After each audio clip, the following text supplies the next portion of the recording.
దినాన ప్రభు మనకిచ్చినటువంటి అంశము, మనకిచ్చినటువంటి మాట, దేవుని రాజ్యములో దేవుని పనిని మనం చేస్తున్నామా? అందరూ చెప్పండి, దేవుని రాజ్యములో దేవుని పని చేస్తున్నావా? సో చాలా ప్రాముఖ్యమైనటువంటి మాటలు ఇవి. మన జీవితంలో దేవుడు మనల్ని ఎందుకైతే పిలిచాడో దాని కొరకై మనం పరిగెత్తాలి, పని చేయాలి. సహజంగా మనం ఈ ఏమంటారండి, జీవనము కోసం ఉద్యోగాలు చేస్తాం, ఈ లోకంలో బ్రతకటం కోసం, ఇల్లు కట్టుకోవటం కోసం వ్యాపారాలు చేస్తాం, వ్యవసాయం చేస్తాం, కూలి పనులు, ఎవరి సామర్థ్యం, ఎవరి టాలెంట్ను బట్టి వాళ్ళు పనిచేస్తూ ఉంటారు, చేయాలి కూడా, మంచిదే. కానీ అది ఒకవైపు, ఈ లోకానికి సంబంధించింది ఒకవైపు. కానీ అదే సమయంలో దేవుడు మనల్ని ఎందుకైతే భూమి మీదకి పంపించాడో, పుట్టించాడో ఆ పని కూడా చేసే వారముగా మనం ఉండాలి. దేవునికి స్తోత్రం. ఒకవైపు మన పని, మన ఉద్యోగం, మన బాధ్యతలు నిర్వర్తిస్తూ మరొక వైపు దేవుని రాజ్యములో దేవుని పని చేసే వారముగా ఉండాలి. హల్లెలూయా, హల్లెలూయా. సో అలా మనము ఉన్నప్పుడే మన జీవితానికి ఒక విలువ. ఇహమందు పరమందు అలా ఉన్నప్పుడే మన జీవితానికి విలువ. హల్లెలూయా.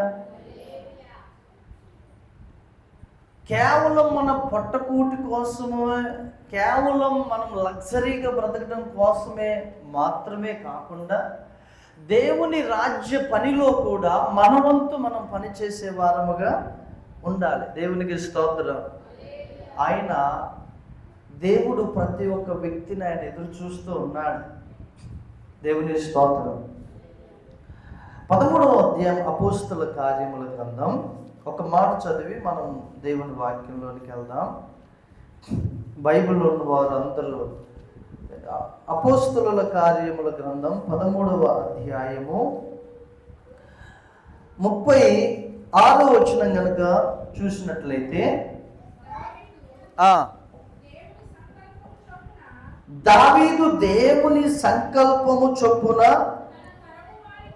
తన తరము వారికి సేవ చేసి నిద్రించి, చాలు, దావీదు తన తరము వారికి ఏం చేశాడంట? సేవ చేశాడు. దావీదు రాజుగా ఉన్నాడు, ఒకవైపు రాజ్య పరిపాలన చేస్తూ ఉన్నారు, మరొక వైపు దేవుని పని కూడా చేస్తున్నాడు దావీదు. హల్లెలూయా.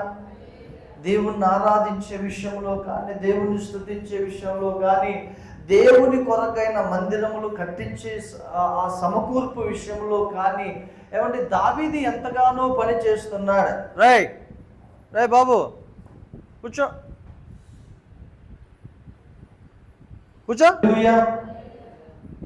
భయం లేదు మీకు అసలు. కదిలినవా అంటే షూట్ చేసేస్తా మాటలతో. హల్లెలూయా.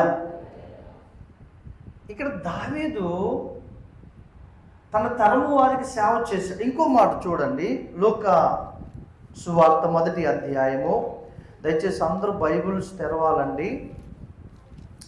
లూకా సువార్త 1వ అధ్యాయము 23వ వచనం కూడా చదవండి. అతడు సేవ చేయు దినములు సంపూర్ణమైనప్పుడు మనం ఒకటే చేయాలి. తన ఇంటికి ఒకటి దేవుని బిడ్డలారా, ఈ లోకయాత్రలో ఉన్నటువంటి మనము దేవుని పనిని మర్చిపోయే వారంగా ఉండకూడదు. ఏంటి దేవుని పని మన జీవితంలో? ఏమండి, మన కళ్ళ ఎదుట ఎన్ని ఆత్మలు నశించిపోతున్నారంటే దేవుని ఎరక్క, ఎంతమంది పాపములో పడిపోతున్నారు మన కళ్ళ ఎదుట. ప్రభు ఏమన్నాడు? మీరు సర్వలోకమునకు వెళ్ళి సర్వ సృష్టికి సువార్త ప్రకటించండి. సువార్త ప్రకటించడానికి ఈ లోకంలో ఎన్నో ఆటంకాలు ఉన్నాయి, కాదనట్లేదు. కానీ సువార్త ప్రకటించడానికి ఏమండి ఆటంకాలు ఉంటే దానికి తగ్గ మార్గాలు కూడా దేవుడు ఉంచాడు. హల్లెలూయా, హల్లెలూయా. ఎన్నో మార్గాలు ఉన్నాయి. నువ్వు ఎలాగూ ఒక వ్యక్తికి నువ్వు సువార్త చెప్పాలనే ఒక భారం మీలో ఉంటే దానికి తగ్గ మార్గం ఏర్పాటు కూడా దేవుడు చేస్తాడు. హల్లెలూయా, దేవుని స్తోత్రం. మేము ఆవుపల్లి నుంచి ఇంకో రూట్లో, కొంట రూట్లో వస్తుంటే అక్కడ సిఆర్పిఎఫ్ క్యాంప్ వాళ్ళు ఆఫ్ చేసి మాట్లాడి, సార్ వీళ్ళిద్దరిని ఎక్కించుకొని వెళ్ళండి అన్నారు. ఒక పిల్ల తల్లి, ఒక వాళ్ళ అమ్మ. వాళ్ళు హాస్టల్లో పని చేస్తారంట. చక్కగా ఎక్కమంటే ఎక్కారు. ఆ నుంచి అక్కడ ఒక 6 కిలోమీటర్లు. ఈ 6 కిలోమీటర్లో వాళ్ళకి సువార్త చెప్పేశారు. దేవుని స్తోత్రం, హల్లెలూయా. ఆమె అంటుంది, పాస్టర్ గారు మేము ఇంతకుముందు చర్చికి వెళ్ళేది కానీ ఇప్పుడు వెళ్ళట్లేని చెప్పా. అమ్మ వెళ్ళాలమ్మా ఖచ్చితంగా, కొన్ని విషయాలు చెప్పా, తప్పకుండా వెళ్తా పాస్టర్ గారు అన్న. మనము ఒక వ్యక్తిని దేవునికి దగ్గర చేయటమే సేవ. దేవునికి స్తోత్రం. దేవునికి దూరంగా పరిగెడుచున్నటువంటి మానవుల్ని దేవునికి దగ్గరగా చేయటమే నిజమైన సేవ. హల్లెలూయా, హల్లెలూయా. అది నిజమైన సేవ. దేవుని పాదాల దగ్గర కూర్చోబెట్టుట నిజమైన సేవ. దేవుడు అడుగుతాడు, నీకు 90 సంవత్సరాలు వచ్చాయి, నువ్వు ఈ లోకాన్ని విడిచిపెట్టలేదు, నా కుమారుడా నా కొరకు నువ్వేం చేసావని అడుగుతాడు. అప్పుడు నీ సమాధానం ఏంటి? నా కుమార్తె నా కొరకు నువ్వేం పని చేశావు, ఇదిగో నేను జీతం ఇద్దామని సిద్ధంగా వచ్చి ఏం చేసావని అంటే నువ్వేం చెప్తావు? మనమేమి సమాధానం చెప్తాం? మనం ఇంకా విశ్వాసులముగానే ఏమండి, ఇంకా అప్పుడే రక్షింపబడిన విశ్వాసుల లెక్కనే మన మనసులో ఉండొద్దు. ప్రభు ఏమిస్తాడు, ఏం ఆశీర్వదిస్తాడు, ఏం అభిషేకం ఇస్తాడు కాదు. ప్రభువా నీవు నన్ను రక్షించావు, నీ కొరకు నేను ఏం పని చేయాలని మనం ఎదురు చూస్తూ ఉండాలి, పని చేయడానికి ప్రయాసపడుతూ ఉండాలి. హల్లెలూయా, దేవుని స్తోత్రం. మన హృదయంలో ఆ తపన ఉండాలి. దేవుని బిడ్డలారా, అంటే చాలామందికి అనుకుంటారు సువార్త చేయటం పాస్టర్ గారి పని అనుకుంటారు, సేవ చేయటం అంటే సేవకులే అనుకుంటారు. ఎక్కడైనా యేసు ప్రభు అలా చెప్పారండి? ఆయన అందరి మీద ఆ బాధ్యతను ఉంచాడు.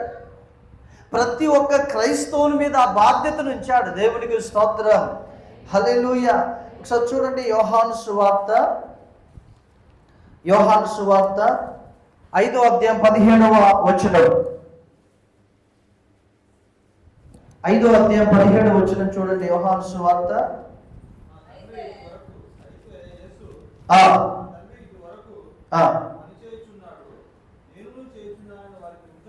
ఏం చేస్తున్నాడండి? తండ్రి ఇది వరకు పని చేయుచున్నాడు.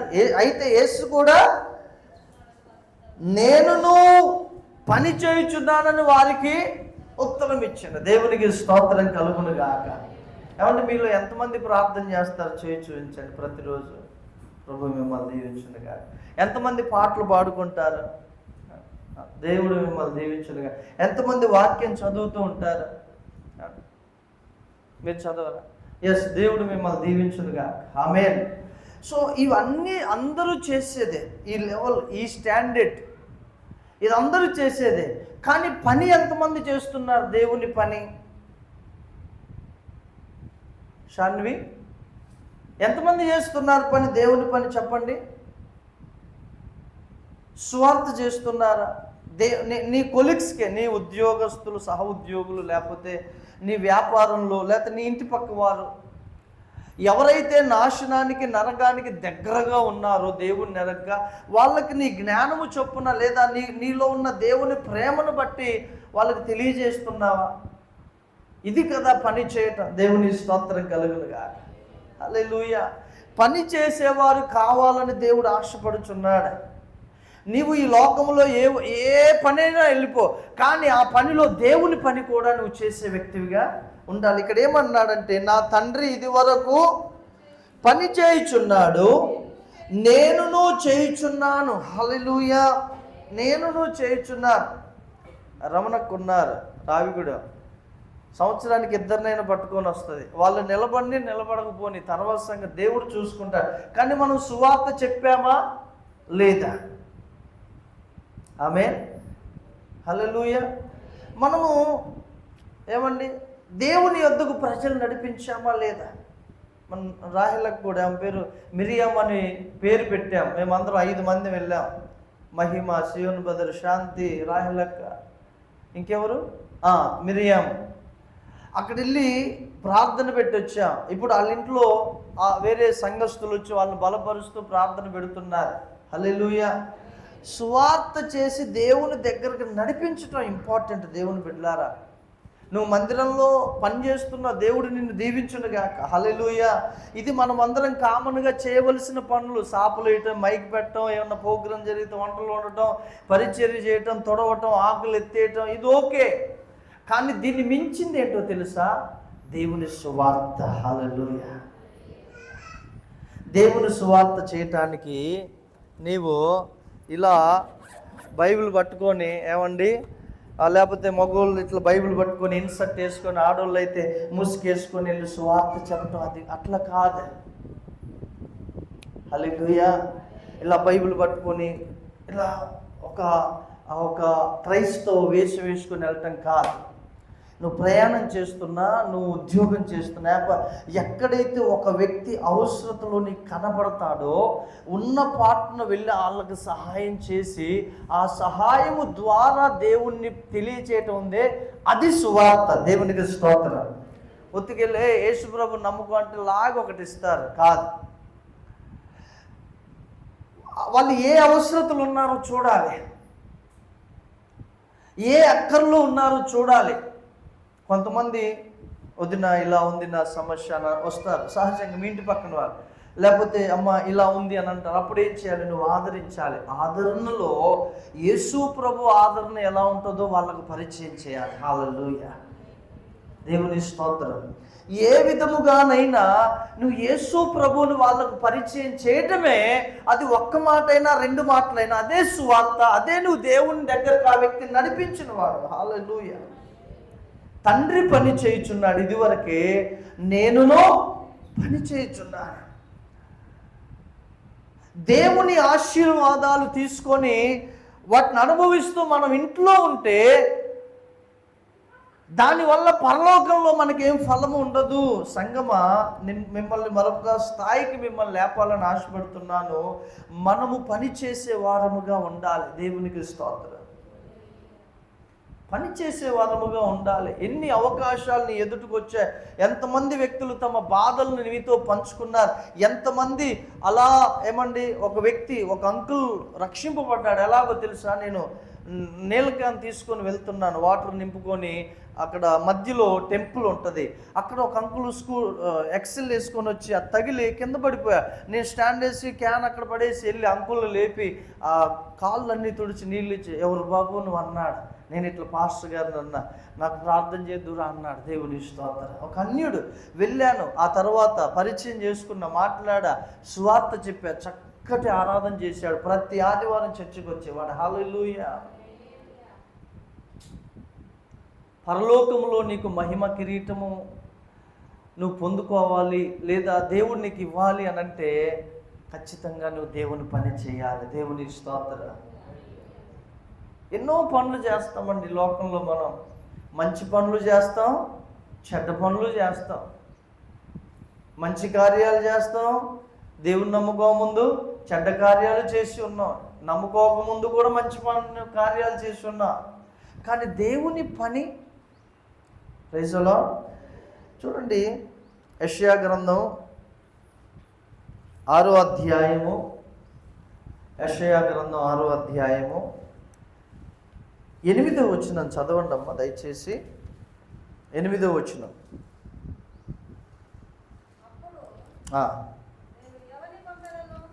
అప్పుడు ఆయన అన్న, నేను ఎవరిని పంపెదను నా నిమిత్తము.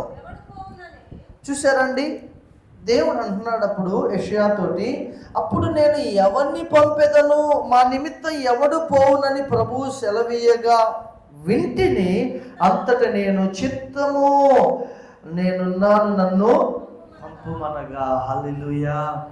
ఈ హృదయం ఉందండి మనకి. దేవుడు కోరుకొనుచున్నారు. దేవుని యొక్క హృదయ వేదన ఏంటో తెలుసా? ఆయన 8వ వచనం చూడండి, నేను ఎవరిని పంపెదను, నా నిమిత్తము ఎవడు పోవును. దేవునికి స్తోత్రం కలుగును గాక. హల్లెలూయా. ఒక చర్చిలో, నార్త్ ఇండియా సైడ్ ఒక చర్చిలో ఒక సభ జరుగుతుంది, మిషనరీ సభ జరుగుతుంది. అక్కడున్న తల్లులను అడుగుతున్నాడు దైవజనుడు, అమ్మా పలానేరి ఆఫ్రికా వెళ్ళాలి, మీ కుమారులలో ఎవరినైనా ప్రతిష్ఠించుకుంటారా, మీ కుమారులలో ఎవరినైనా సమర్పించుకుంటారా అనేసి దైవజనుడు అడిగితే, ఒక తల్లి తనకు ముగ్గురు కుమారులు ఉన్నారు. ఒక తల్లి లేచినప్పుడు, అయ్యా నా కుమారుణ్ణి పంపిస్తానయ్యా అన్నదంట. ఆ సంవత్సరం ఆ పెద్ద కుమారుని పంపించింది. సేవ చేశాడు 2-3 సంవత్సరాలు. అక్కడ ఆఫ్రికాలో నరమాంస భక్షకుల చేత చంపబడ్డాడు, ఆయన తినేశారు. మరలా ప్రతి సంవత్సరం ఇలాగే జరుగుద్ది. మరలా అడిగి, అమ్మా మిషనరీగా ఆఫ్రికా దేశానికి ఎవరినైనా పంపిస్తారంటే మరలా తల్లి నిలవబడింది. సంఘమంతా ఆశ్చర్యంగా చూస్తున్నారు, 1000 మంది ఉన్నారు. అయ్యా నా కుమారుణ్ణి పంపిస్తా. 2వ కుమారుణ్ణి కూడా పంపించింది. ఆ 2వ కుమారుడు కూడా వారి అన్నగారి ప్లేస్లో వెళ్ళాడు, సేవ చేశాడు, ఆయన కూడా చంపబడ్డాడు. మరలా 2-3 సంవత్సరాల తర్వాత మరలా మిషనరీ సేవ జరుగుతుంది. అమ్మా మీ కుమారుని ఎవరైనా పంపిస్తే మళ్ళీ తల్లి నిలబడి. చూడండి ఎంత భయంకరం. ఏంటి ఆ తల్లి మూర్ఖురాలా? అందరికి మూర్ఖురాళ్ళకే కనబడుతుంది. అరే ఒక కుమారుణ్ణి పంపించింది సేవకుని, వాడిని చంపేశారు. 2వ కుమారుణ్ణి పంపించింది, వాడిని చంపేశారు. ఇప్పుడు ఒక కుమారుడు ఉంటే వీడిని పంపిస్తాను, వీడు కూడా చనిపోవాలనా? ఆ తల్లిని అడిగితే ఆమె అంటుందంట, దేవుని సంగమా, ఈ లోకంలో దేవుని పని చేయటం అనేది గొప్ప బాధ్యత, గొప్ప అర్హత. అది అందరికీ రానుంది. అది ఘనమైన పని, ఘనమైన సేవ, దేవుని సేవ చేయటం అంటే అదెంతో భాగ్యం. ఈ అభాగ్యురాలకు దేవుడు ఇచ్చాడని 3వ కుమారుని కూడా పంపించేసే సేవకి. ఏమండి, ఆమెకు పరలోకంలో ఎంత ఘనత ఉంటుంది, పరలోకంలో ఎన్ని బహుమానాలు దేవుని చేత పొందుకుంటుంది. హల్లెలూయా, హల్లెలూయా. మన రీసెంట్గా ప్రవీణ్ అన్న పగడాల, ఏమండి, ఆయనకు ఎంతో వ్యతిరేక థ్రెడ్ ఉంది. తన భార్యతో అంతా చెప్పాడు. ఒక విషయం చెప్తా వినండి, ఇంతకుముందు కూడా చెప్పాను అనుకుంటా. ఆయన దగ్గర 20 మంది అనాథ పిల్లల్ని పెంచి పోషిస్తాడు. ఆయన ఒక 3-4 కంపెనీలు ఉన్నట్టుగా తెలుసు, ఏది సాఫ్ట్వేర్ కంపెనీలు. అయితే ఒకరోజు వెళ్ళాడంట, ఆయన చనిపోక ముందే ఒక 6 నెలల క్రితం. ఆయనకు అర్థమైపోయింది. వెళ్ళి అక్కడ అడిగారంట, వీళ్ళు నిన్ను పోషిస్తున్నా, చదివిస్తున్నారా, వీళ్ళ జీవితానికి, చదువులకి, వివాహాల వరకు సరిపోయే అమౌంట్ ఎంత అవుతుందంటే ఇన్ని లక్షలు, మనిషికి ఇన్ని లక్షలు అని చెప్పగానే అన్ని పే చేసేసాడంట. హల్లెలూయా. తర్వాత తన భార్యను సిద్ధపరిచాడు. నేను ఏ క్షణమైనా చంపబడవచ్చు, నా పిలుపది, దేవుడు నన్ను పిలిచింది, అందుకే ఇప్పుడైనా నేను చంపబడవచ్చు, కానీ నువ్వు ధైర్యంగా ఉండాలి, తర్వాత నువ్వు పని కొనసాగించాలి. దేవుని స్తోత్రం. చూడండి, ఏంటి అంత దేవుని పని చేసేటప్పుడు ఏంటి అంత తెగింపు అంటే, అసలు మనం ఈ లోకంలో మనం ఉన్నదే దేవుని పని చేయటానికి. హల్లెలూయా. రక్షింపబడిన మనము దేవుని యొక్క సత్యాన్ని, వెలుగుని మనం తెలుసుకున్న మనము, చీకటిలో నుండి ఆశ్చర్యకరమైన వెలుగులోనికి వచ్చిన మనము, ఏంటయ్యా మన జీవితం, మనం బ్రతికుండటానికి కారణం ఏంటంటే దేవుని పని చేయటం, అనగా ఇతరులకు దేవుని ప్రేమను పంచటం. హల్లెలూయా. ఎన్నో అవకాశాలు ఉన్నాయి, ఎన్నో మార్గాలు ఉన్నాయి, ఎన్నో దారులు దేవుడు మన ఎదుటించాడు. నేను ఎవరిని పంపేది, ఎవడు నా నిమిత్తం వెళ్ళడానికి సిద్ధముగా ఉన్నాడనే విషయాన్ని అడిగితే ఆయన అన్నాడు, అయ్యా నన్ను పంపుము ప్రభువా, నేనున్నాను. Praise the lord. నేనున్నాను. ఏమండి, చావు ప్రతి ఒక్క వ్యక్తికి వస్తుంది. ప్రసంగి గ్రంథం 7వ అధ్యాయంలో మరణం అనేది అందరికీ వచ్చునని ఎరుగుదుము అంటాడు దేవుడు. కానీ నా ఆశ ఏంటంటే చనిపోకముందే మనం దేవుని పని చేసి ఉండాలి. హల్లెలూయా. దేవుని సువార్త ప్రకటించాలి. సంఘము మీద పెట్టాడు దేవుడు ఆ బాధ్యత. ఇంకో మాట చూడండి, మత్తయి సువార్త 9వ అధ్యాయం 36వ వచనం. 9వ అధ్యాయం 36వ వచనం అందరు తీశారండి? 9వ అధ్యాయం 36వ వచనం అందరు బైబిల్ ఉన్నవారు అందరు తీయండి. ఆయన సమూహములను చూచి వారు కాపరి లేని గొర్రెల వలె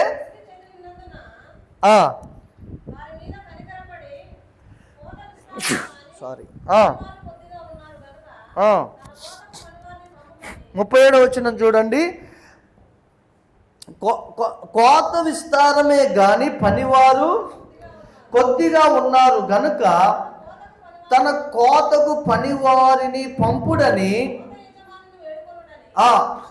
తన శిష్యులతో చెప్పాను. హల్లెలూయా. ఏంటి కోత? వరి కోత, మిరప కోత, మరేం కోత ఇది? దేవుని రాజ్యములో పని. హల్లెలూయా. దేవుని రాజ్యములో పని పంటకొచ్చున్నది. ఈ దినాల్లో సంగమ చాలా మంది పని చేసేవారిని సైతం అపవాది అనేకమైన ఆటంకాలని, అనేకమైన ఆకర్షణలని, ఏ వ్యక్తి ఏ బలహీనతలో ఉన్నారో ఆ బలహీనతలన్నీ ముందు పెట్టి దేవుని పని నిర్లక్ష్యం చేసే విధంగా చేస్తున్నాడు. ఆశీర్వాదాల కోసం మందిరానికి వచ్చే వారితో సాతానుడికి సమస్య లేదు. ఆత్మీయంగా బలపడాలనుకున్న వారితో సాతానుడికి సమస్య లేదు. కానీ ఏ వ్యక్తి అయితే నేను కొంచెం దేవుని స్వార్థ చేయాలి, దేవుని పని చేయాలనే ఆ యొక్క దృక్పథంతో ఉంటారో వారి ఎదుటికి అగ్ని లాంటి సమస్యలు తెచ్చి పెడతాడు, ముళ్ళ లాంటి పరిస్థితులు తెచ్చి పెడతాడు. అమ్మో నా వల్ల కాదు, నేను సేవ చేయను అనే స్థితిలో తీసుకొని వచ్చి పెడతాడు. కృంగిపోకూడదు, వెనుక తిరగకూడదు. దేవుడు ఏ లక్ష్యమైతే మన చేతిలో పెట్టాడో దానిని మనం జరిగించడానికి ధైర్యముతో ముందుకు వెళ్ళాలి. దేవునికి స్తోత్రం కలుగునుగాక. హల్లెలూయా. పౌలు అన్నాడు, బ్రతుకుట క్రీస్తే చావైతే లాభమే. చాలా లాభం అండి. చనిపోతే ప్రయాసమా, అంత రోగములుండవు, నిందలుండవు, అవమానాలుండవు. పరలోకములో దేవుని మహిమ చేత నింపబడి దేవుణ్ణి చూస్తూ ఆరాధిస్తూ ఉంటాం. హల్లెలూయా. అయితే బ్రతికి ఉన్నామంటే దేవుని చిత్తం ఉంది మన ఎడల. ఏంటయ్యా అంటే దేవుని పని చేయుట, దేవుని పని చేయుట. ఏమంటున్నాడు? కోత విస్తారమే గాని పనివారు కొద్ది మందిగా ఉన్నారండి. కొద్దిగా ఉన్నారు, పనివారు కొద్దిగా ఉన్నారు. మనం ప్రార్థన చేయాలి, దేవా మా సంఘంలో నుంచి పనివారిని లేపండి అయ్యా. ఆమేన్. మా సంఘంలో నుంచి పనివారిని లేపండి అయ్యా అని ప్రార్థన చేయాలి మనం. అప్పుడు దేవుడు పనివారిని లేపుతాడు.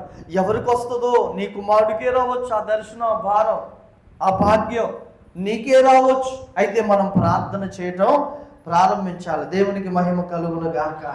హల్లెలూయా. ఇంకో మాట చదివి ముందుకెళ్దాం. యోహాను సువార్త 4వ అధ్యాయము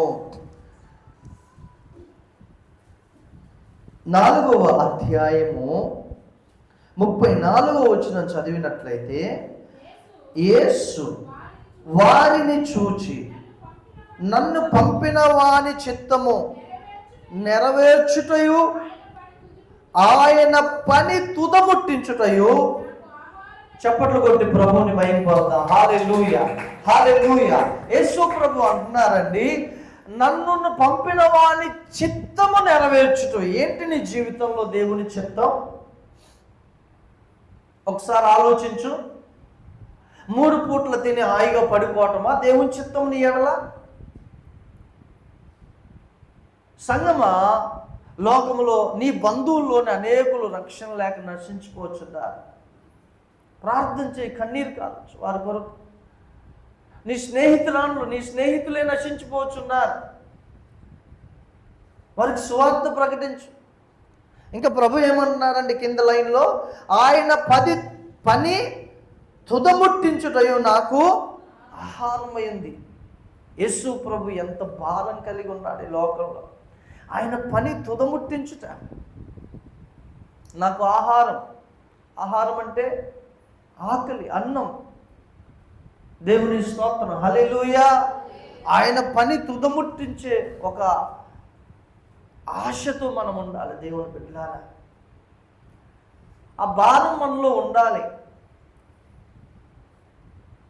దేవుని స్తోత్ర. మనం చూడండి, ఏవైనా ఒక ప్రాజెక్ట్ వర్క్ పెట్టుకుంటే, ఏదైనా ఒక పని పెట్టుకుంటే అది అయిపోయేంత వరకు అది నెల కానీ వారం కానీ సరిగా అన్నం తిన్నాం, సరిగా నిద్రపోం. మన దృష్టి అంతా దేని మీద ఉంటుంది? పని మీద ఉంటుంది.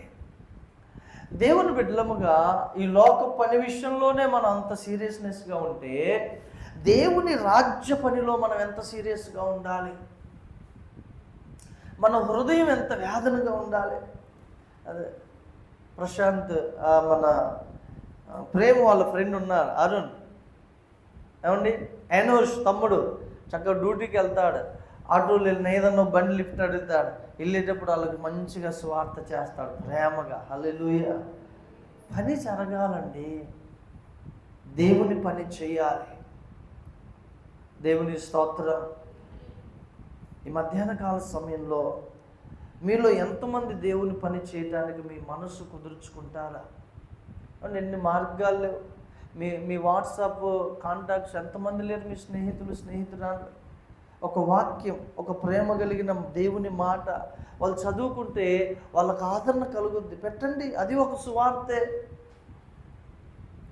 నేను అందంగా రెడీ స్టేటస్లో పెట్టుకుంటే దానివల్ల ఏం ఉపయోగపడి? మంచిగా ఉన్నాడు సూర్య అనుకుంటా. కానీ ఒక వాక్యం పెట్టి ఏదన్నా ఒక కొటేషన్ దేవునికి దగ్గర చేసి ఒక ఆదరణకరమైన కొటేషన్ పెట్టండి. లేదా ఒక ఆదరణకరమైన ఒక షార్ట్ వీడియో దేవునికి సంబంధించింది స్టేటస్ పెట్టండి. అది చూసి ఆదరించే వాళ్ళు ఎంతమంది లేరు? హల్లెలూయా. ఆదరించబడేవారు. నేను అలా పెడుతూ ఉంటే ఒకరోజు ఒక పాస్టర్ గారు ఫోన్ చేశాడు. ఎన్నో శ్రమలంట, భార్య ద్వారా ఎన్నో గొడవలంట. ఆయన అన్నాడు, ఆయన ఇంకొక ఆయనకు ఫోన్ చేసి చెప్తే ఆయన నాకు ఫోన్ చేసి అన్నాడు, ఈరోజు నువ్వు పెట్టిన ఆ వాక్యము ఆ పాస్టర్ గారు చనిపోకుండా ఆయన్ని నిలబెట్టిందండి అని చెప్పారు ఈ పాస్టర్ గారు. హల్లెలూయా. నేను ఆశ్చర్యపోయా. చాలా నెలల తర్వాత ఆ మాట చెప్పారు. రీసెంట్గా ఇది మోజెస్ శశికుమార్ అన్నాం కదా, ఆయన ఒక 8 months బ్యాక్ ఫోన్ చేస్తే, సూర్య నువ్వు ఒక 2 years బ్యాక్ ఒక వాక్యం పెట్టావు సూర్య, అది నన్ను చాలా ధైర్యపరచు. అప్పుడు నేను 25 లక్షలు మోసపోయి ఉన్నాను. హల్లెలూయా. అది నన్ను ఆదరించింది. దేవునికి మహిమ కలుగును. మనము పెట్టే వాక్యం కొంతమందిని ఆదరిస్తుంది. దేవునికి స్తోత్రం. ఇది సువార్త. ఎలాగైనా దేవుని పని మనము చేయాలి. ఆ మంట నీలో చల్లారుతుంది అనంటే నువ్వు లోకానికి ఆకర్షితురాలు, నువ్వు లోకానికి ఆకర్షించబడుతున్నావు నీవు అని అర్థం. దేవుని బిడ్డలారా, ఒకసారి చేతులెత్తి స్తోత్రం చెప్పండి. చేతులెత్తి స్తోత్రం చెబుదాం. హల్లెలూయా. ఇక్కడ చూడండి ఇంకో మాట, అపోస్తలుల కార్యముల గ్రంథం, అపోస్తలుల కార్యముల గ్రంథం 18వ అధ్యాయం 1వ వచనం నుంచి 4 వచనాలు చదవండి. అటు తర్వాత పౌలు ఎథెన్సు నుండి బయలుదేరి కొరింథునకు వచ్చి పొంతు వంశీయుడైన అకుల అను ఒక యూదుని అతని భార్య అయిన ప్రిస్కిల్లాను కనుగొని, చూడండి, వారి యొద్దకు వెళ్ళాను.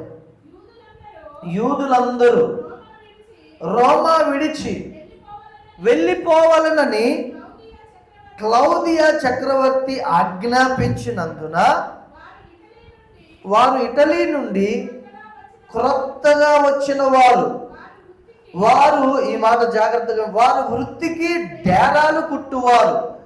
పౌలు అదే వృత్తి గలవాడు గనుక వారితో కాపురం ఉండెను. వారు కలిసి పని చేయుచుండిరి. అతడు ప్రతి విశ్రాంతి దినమున సమాజ మందిరములో తర్కించుచు యూదులను గ్రీసు దేశస్థులను ఒప్పించుచుండెను. హల్లెలూయా. ఇల్లు క్లౌదియా చక్రవర్తి మా రోమాను విడిచిపోండిరా బాబు అనేసి యూదులందరిని ఆజ్ఞాపించాడు. అప్పుడు వారు ఎథెన్స్ నుంచి కొరింథీకి వచ్చారు. వీళ్ళు, దేవునికి స్తోత్రాలు కలుగును గాక. హల్లెలూయా, హల్లెలూయా. సో వీళ్ళు కొత్తగా వచ్చి ఏం చేస్తున్నారంటే, వీళ్ళ వృత్తి డేరాలు కుట్టేది. అకుల్లా ప్రిస్కిల్లా భార్య భర్తలు ఇద్దరు. వారు ఇటలీలో ఉన్నప్పుడు సువార్త చేశారు. రాజు వద్దని తరిమినప్పుడు కొరింథీలకు వచ్చి కూడా సువార్త చేస్తున్నారు.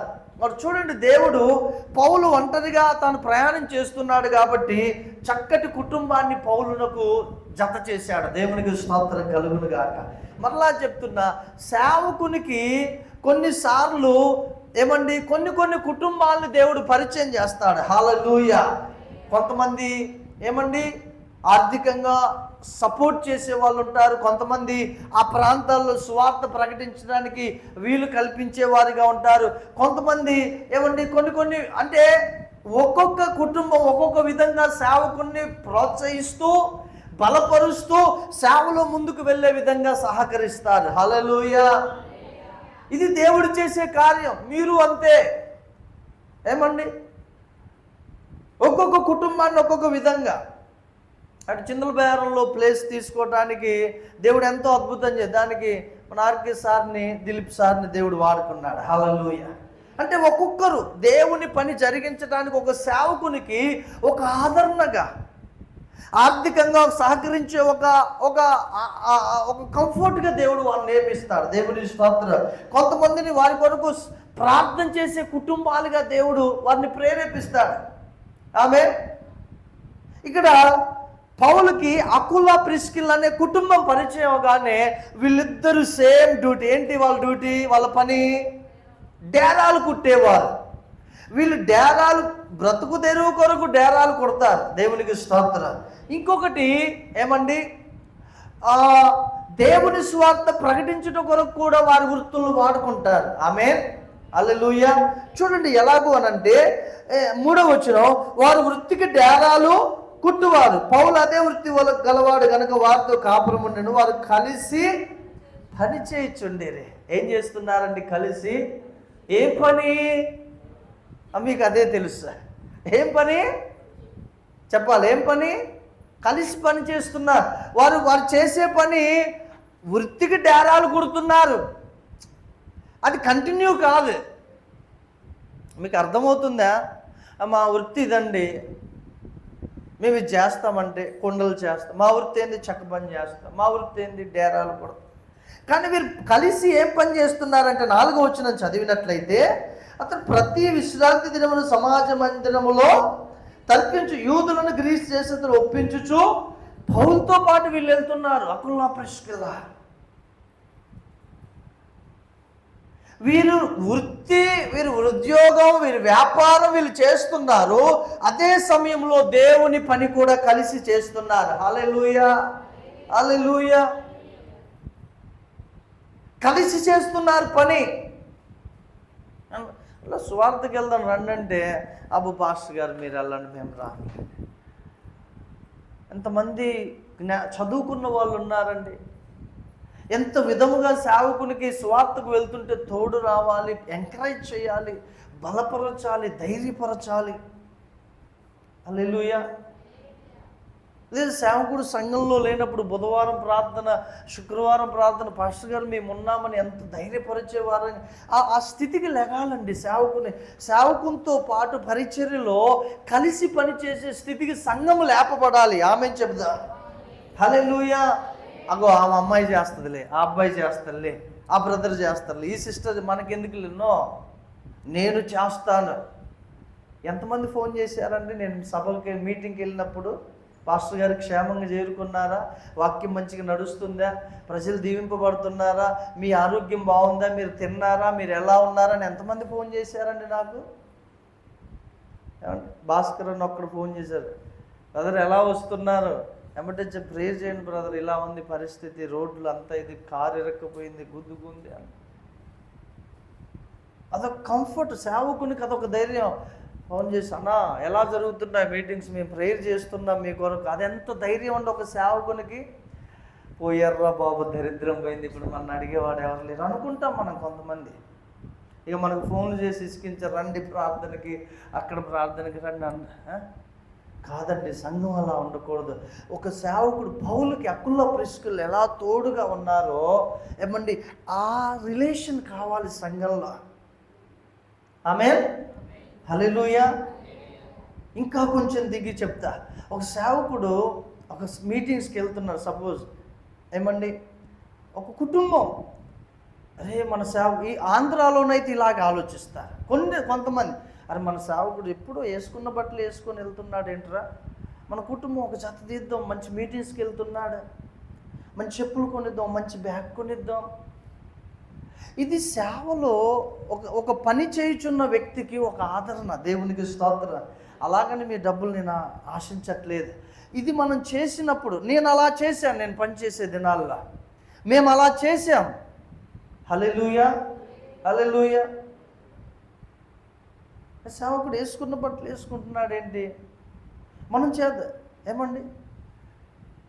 అలా సేవకుడిని ప్రేమించినప్పుడు, అలా సపోర్ట్ చేసినప్పుడు ఇంకా ఎక్కువ పని చేయడానికి అవకాశం. దేవుని స్తోత్రం.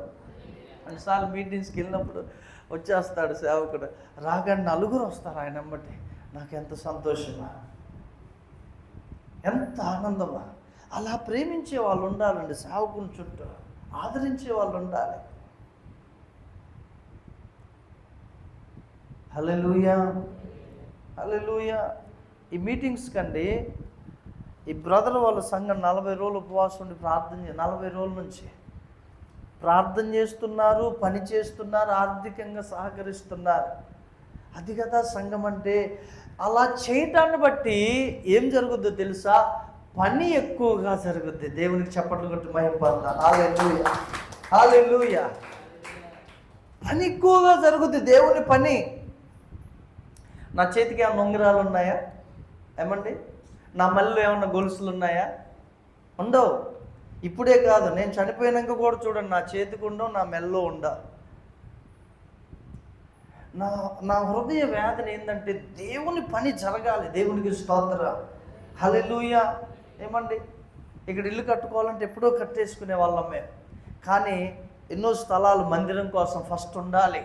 దేవుని సేవ, ఒకవేళ మేము ఇక్కడ లేకపోయినా మా వెనక వచ్చేవారు సుఖంగా సేవ చేయాలి ఈ ప్రదేశంలో. దేవునికి స్తోత్రం. మన హృదయం ఒకటే, మన ఆశ ఒకటి ఏంటంటే దేవుని పని జరగాలంతే. పని జరగాలి.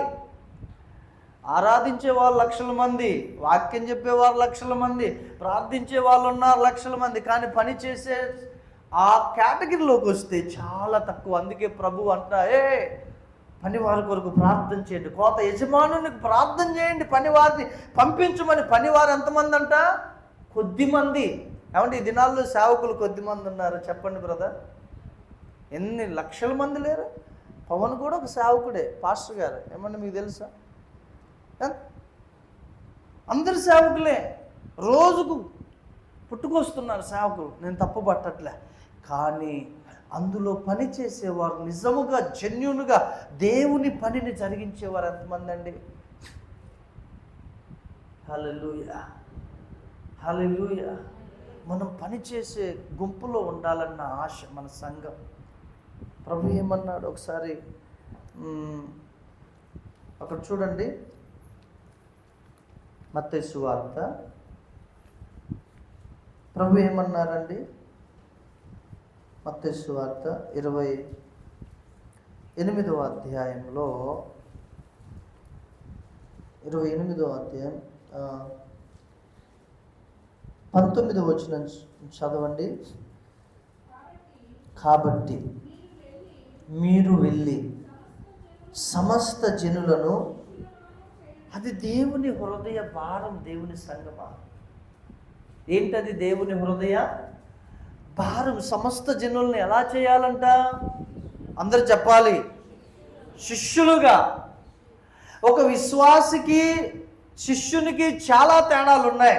విశ్వాసం ఏందండి, అడావుడికి ఆదివారం బైబిల్ పట్టుకొని వస్తాడు, ప్రార్థనలోకి వివిధ పాటలు పాడతాడు, కానుకేస్తాడు, వెళ్ళిపోతాడు.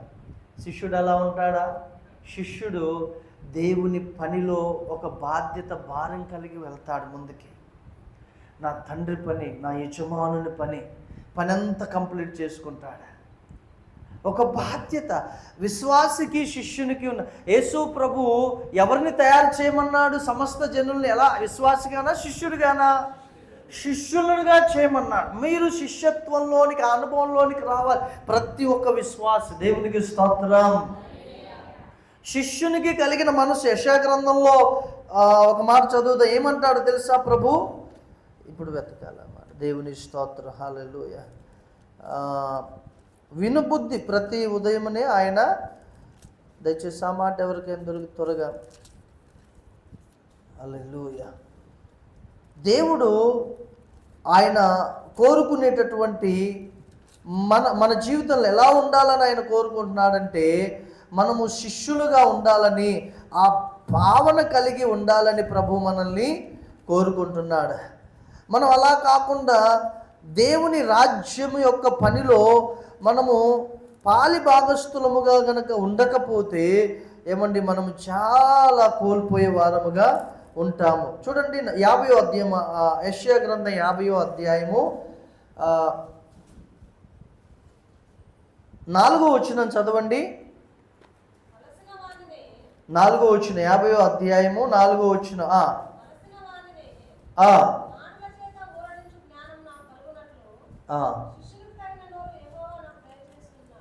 శిష్యునికి తగిన నోరు యెహోవా నాకు దయచేస్తున్నాడా?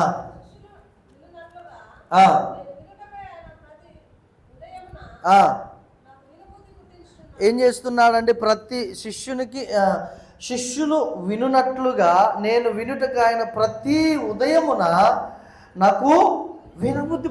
శిష్యుడికి ఉండే మనసు ఏందో తెలుసా? దేవుని వాక్యాన్ని ఏమండి, ఆ వాక్యాన్ని వినటానికి ఇష్టపడతాడు. సహజంగా ఏంటంటే, కొంతమంది విశ్వాసులు మొక్కుబడి చదువుతారు. అంటే అమ్మో ఈరోజు కనుక కనీసం ఒక్క వచనం అన్నా చదవకపోతే ఏమన్నా కీడు కలుగుద్దేమో నాకు, అందుకనే లేస్తారు గబగబా ఏదో ఒక వచనం అలాగే అంటారు, వెళ్ళిపోతారు. కాదు, శిష్యుడు ఎలా చదువుతాడు? ఈరోజు దేవుడు నాతో ఏం మాట్లాడతాడో, నేనేం నేర్చుకోవాలో, నేను ఏది అనుసరించాలో, నా యజమానుడు ఏం మాట్లాడతాడోనని చాలా శ్రద్ధగా వింటాడు. దేవునికి స్తోత్రం కలుగును గాక. శిష్యుడు వినున్నట్లుగా నేను వినుటక ఆయన ప్రతి ఉదయమున నాకు వినబుద్ధి పుట్టించుచున్నాడు. లూకాసు వార్తలోనికి రండి, 14వ అధ్యాయము 26వ వచనం, 25వ వచనం, 26వ వచనం కలిపి ఉంది, చదవండి. 14వ అధ్యాయం లూకాసు వార్త. బహుజన సమూహములు యేసుతో కూడా వెళ్ళుచున్నప్పుడు, చూడండి, ఆయన వారి తట్టు తిరిగి, ఎవడైనను నా యొద్దకు వచ్చి తన తండ్రిని, తల్లిని, భార్యను, పిల్లలను, అన్నదమ్ములను, అక్క చెల్లెలను, తన ప్రాణమును సహా ద్వేషింపకుంటే వాడు శిష్యుడు కానేరడు. అర్థమవుతుందండి?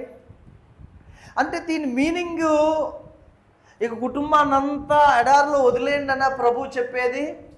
ఆయా సమయాల్లో, ఆయా పరిస్థితుల్లో నీవు దేవుని పని చేయటానికి, ఒకవేళ నీ తల్లి అడ్డొచ్చినా కానీ ప్రేమతో ఆమెను తిరస్కరించి ముందుకెళ్ళి దేవుని పని చేసి వచ్చి అవసరమైతే ఆమెను చూడు. దీని భావన అది. కొన్నిసార్లు మనం వెళ్ళినప్పుడు మనం ప్రాణం పోయిద్దేమోననే పరిస్థితులు ఉంటాయి, కానీ దేవుడు వెళ్ళమంటున్నాడు, వెళ్ళాలి. ఎలాగూ మన ప్రాణమును ఆ సమయంలో ప్రేమిస్తే వెళ్తామా? వెళ్ళాం, ఇంట్లో కూర్చొని చక్కగా ఉంటాం. కానీ మన హృదయం వేదనకు గురైంది. అయ్యో నేను దేవుని మాట వినలేదే, దేవుని చిత్తానికి నేను లోబడలేదే, నేను ఈ పని చేయమని దేవుడు చెప్తే నేను నా ప్రాణాన్ని ప్రేమించుకొని నాకు ఏడ అవమానం కలుగుద్దో అని, వాళ్ళు ఏడ కొడతారో, నన్ను వాళ్ళు ఎక్కడ తిడతారో, నేను కాముగా ఇంట్లో ఉన్నాను, అయ్యో ఈరోజు నేను దేవుని పని చేయలేదే, నేను దేవుని పని చేయలేదని హృదయం అంతా వేదన నొచ్చుకుంటూ ఉంటుంది. దేవుని బిడ్డలారా, ఆ సమయంలో ఏమంటారు, తన ప్రాణమును సహా ద్వేషించాలని ప్రభు చెప్తున్నాడు. ఎవరి కోసం? దేవుని పని కోసం. హల్లెలూయా. ఇది శిష్యునికి కలిగిన మనస్సు. ప్రభు అన్నారు, మీరు సమస్త జనులను శిష్యులుగా చేయండి. దేవునికి స్తోత్రం. శిష్యునికి కలిగిన మనస్సు ఏంటంటే వినే మనస్సు, లోబడే మనస్సు. ఎట్టి పరిస్థితుల్లోనైనా శిష్యుడు వినే మనసు కలిగి ఉంటాడు. దేవునికి స్తోత్రం. మనం అది కలిగి ఉండాలి. దేవుని బిడ్డ, ఒకవేళ దైవజనుడు ఏదైనా మాట చెప్తే తల వంచాలంతే. అది నీకు, నీ కుటుంబానికి ఆశీర్వాదం. తిరుగుబాటు చేయట, సోదె చెప్పుట అనే పాపముతో సమానం. దేవుని వాక్యం ఏదైనా నీకు మాట్లాడుతుందంటే, వ్యక్తిగతంగా నువ్వు బైబిల్ చదివేటప్పుడు ఒక మాట నీతో హెచ్చరిస్తుందంటే, ఆ దేవుని మాటకు నువ్వు శిరస్సు వంచు, అది నీకు ఆశీర్వాదం. దేవునికి స్తోత్రం. హల్లెలూయా. శిష్యునికి తగిన మనస్సు మనం కలిగి ఉండాలండి. ఈ అకుల్లా, ప్రిస్కిల్లా, పౌలు ఎక్కడికి వెళ్తే అక్కడికి వెళ్ళారు. సువార్త కలిసి పని చేశారు, దేవుని పని. ఇంకో మాట చదువుదాం. కొరింథీయులకు రాసిన మొదటి పత్రిక 16వ అధ్యాయము 19వ వచనం చదవండి. దానికి ముందు అపోస్తల కార్యం 18వ అధ్యాయం 18వ వచనం చదవండి. దానికి ముందు అపోస్తల కార్యములు ఎన్నో వచనం? 18వ అధ్యాయము 18వ వచనం. పౌలు ఇంకను 18వ అధ్యాయం 18వ వచనమేనా? పౌలు ఇంకను బహుదినములు అక్కడ ఉండిన తర్వాత సహోదరుల యొద్ద సెలవు పుచ్చుకొని తనకు మ్రొక్కుబడి ఉన్నందున కెంక్రేయలో తల వెంట్రుకలు కత్తిరించుకొని ఓడ ఎక్కి సిరియాకు బయలుదేరెను. ప్రిస్కిల్లా, అకుల్లా అనువారు అతనితో కూడా వెళ్ళిరి. హల్లెలూయా. వారు ఎఫెసునకు వచ్చినప్పుడు అతడు వారిని అక్కడ విడిచిపెట్టి తాను మాత్రం సమాజ మందిరం ప్రవేశ యూదులతో, పౌలు ఎక్కడికి వెళ్తే అక్కడికి వెళ్ళేవారు. అకుల్లా, ప్రిస్కిల్లా వీళ్ళు కలిసి ఏం చేస్తున్నారు చెప్పాలి? ఏం పని చేస్తున్నారు వీళ్ళు? దేవుని పని చేస్తున్నారు. డేరాలు అనేది వారి వృత్తి నిమిత్తం, అంటే ఏదో అలా చేస్తున్నారు, కానీ ఎక్కువ పని ఏం చేస్తున్నారు?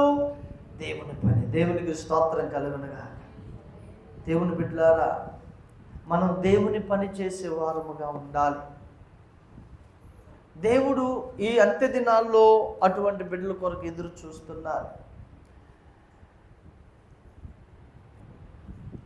కొరింథీయులకు రాసినటువంటి మొదటి పత్రిక 16వ అధ్యాయం 19వ వచనంలో,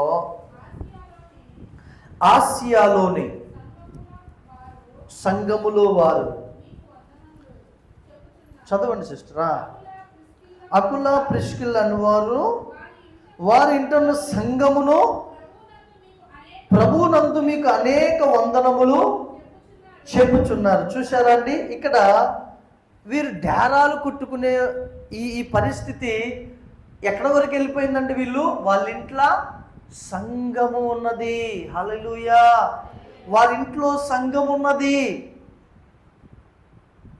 ఛత్తీస్గఢ్లో నారాయణపూర్ డిస్ట్రిక్ట్ మొన్న 10 రోజులు వెళ్ళాను కదండి. ఆ రోజు ఫస్ట్ వారంలో శుక్రవారం మాకు ఇంటికి తీసుకెళ్ళాను బల్సిం పాస్టర్గా.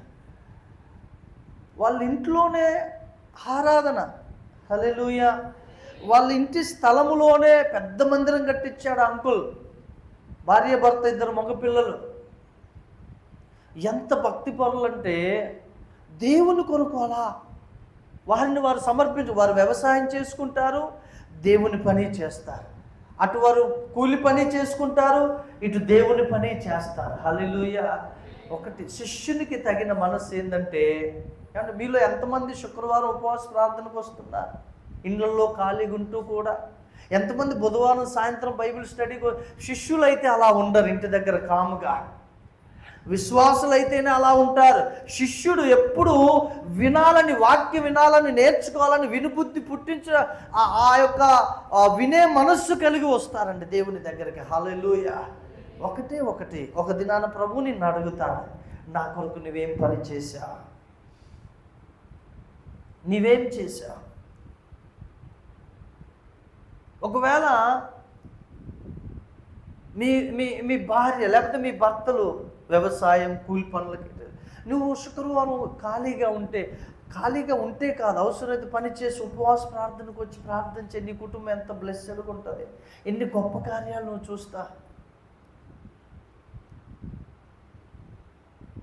దేవుని సంగమా, మనలో మార్పు కలగాలి. మనం పని చేసే స్థాయికి మనం వెళ్ళాలి. హల్లెలూయా, హల్లెలూయా. మనం పని చేసే స్థాయికి మనం వెళ్ళాలి. మన విశ్వాసులముగానే ఉండిపోకూడదండి. శిష్యత్వంలోనికి మనము శిష్యులముగా తయారు చేయబడాలి. యేసు ప్రభు ఏమన్నాడు? మీరు సమస్త జనులను ఎలా చేయమన్నాడు? శిష్యులుగా చేయాలి. అందరము శిష్యత్వంలోనికి రావాలి. ప్రభు ఈ కొద్ది మాటలు మన వెనుకల్లో దీవించునుగాక. ఆమేన్.